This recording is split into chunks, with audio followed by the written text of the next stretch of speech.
तो पहले जरा ये वीडियो देखो। कि क्योंकि हिंदू लोग मूर्तियों की पूजा करते हैं इसलिए मुसलमानों के सामने हिंदूज काफिर हैं। तो काफिर हम उन लोगों को नहीं कहते जो कि मूर्तियों की पूजा करते हैं, बल्कि काफिर हम उन्हें कहते हैं जिन्हें सच्चाई के बारे में सब कुछ पता होता है, फिर भी वो सच्चाई को स्वीकारने से इनकार करते हैं। उन्हें पता होता है कि भगवान एक ही है और उनका कोई मूर्ति या फिर फोटो प्रिंट नहीं है, फिर भी वो अधिकतर भगवान की पूजा करते हैं और उनकी फोटो या फिर मूर्तियों की इबादत करते हैं। और जिन लोगों को अपने धर्म और मजहब के बारे में कुछ पता ही नहीं होता है, वो लोग धर्म और मूर्ति पूजा बस इसीलिए करते हैं क्योंकि उनकी बाप दादा करते आए हैं, तो ऐसे लोगों को हम मुश्रिक कहते हैं, ना कि काफिर। तो हिंदू लोग एक्चुअली में मूर्तियों की पूजा नहीं करते हैं बल्कि भगवान की पूजा करते हैं मूर्ति के थ्रू।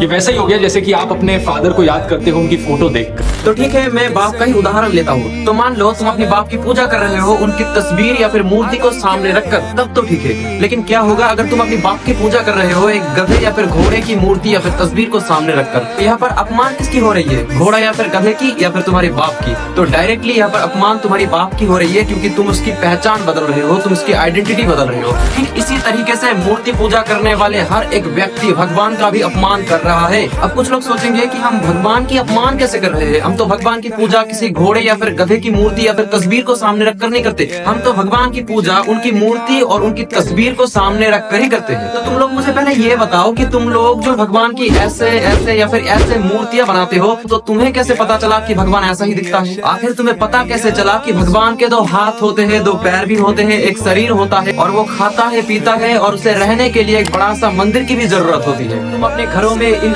हाई क्वालिटी भगवान की पिक्चर्स को सजा के रखते हो, क्या भगवान ने तुम्हें व्हाट्सएप में मेल करके अपनी तस्वीर दी है या फिर किसी पुजारी या फिर पंडित ने तुम्हें वो तस्वीर ला के दिया है? कोई भी हिंदू आदमी मूर्ति पूजा कैसे कर सकता है, जबकि उपनिषद में कहा गया है कि वो एक है और उसका कोई दूसरा नहीं, उसका ना तो कोई माँ बाप है, ना ही उसका कोई खुदा है, उस जैसा कोई भी नहीं, उसे इंसान की आंखें देख भी नहीं सकती। भगवद गीता में भी लिखा है कि जिनकी अक्ल को उनकी इच्छाओं ने चुरा लिया है वही लोग मूर्ति की पूजा करते हैं उस खुदा को छोड़कर। ठीक इसी तरीके से यजुर्वेद में भी लिखा है कि उसका कोई भी तस्वीर नहीं, कोई चित्र नहीं, कोई मूर्ति नहीं, उसे किसी ने पैदा नहीं किया और वो इबादत के लायक है, उसका कोई जिस्म नहीं, वो पाक है। वो अंधेरे में गहरे डूब जाते हैं जो कि संभोति यानी तखली की पूजा करते हैं। और इन सब के बावजूद भी कुछ लोग कहेंगे कि मूर्ति बस ध्यान केंद्रित करने के लिए एक माध्यम है। तो मैं उन लोगों से यही कहना चाहूंगा कि ध्यान केंद्रित करने के लिए मूर्ति की क्या जरूरत है? अगर तुम्हारा दिल साफ है और इरादा नेक है तो तुम्हें बस उस खुदा की नाम की जरूरत है अपनी ध्यान केंद्रित करने के लिए, ना कि कोई मूर्ति या फिर कोई चित्र की। तो वीडियो अगर पसंद आए तो सब्सक्राइब का बटन बिल्कुल ही फ्री है, तो याद से कर देना, क्योंकि मैं आपके लिए ऐसे ही इंफॉर्मेटिव वीडियोस लाता रहता हूँ। मिलते हैं आपसे नेक्स्ट वीडियो में, तब तक के लिए बाय बाय।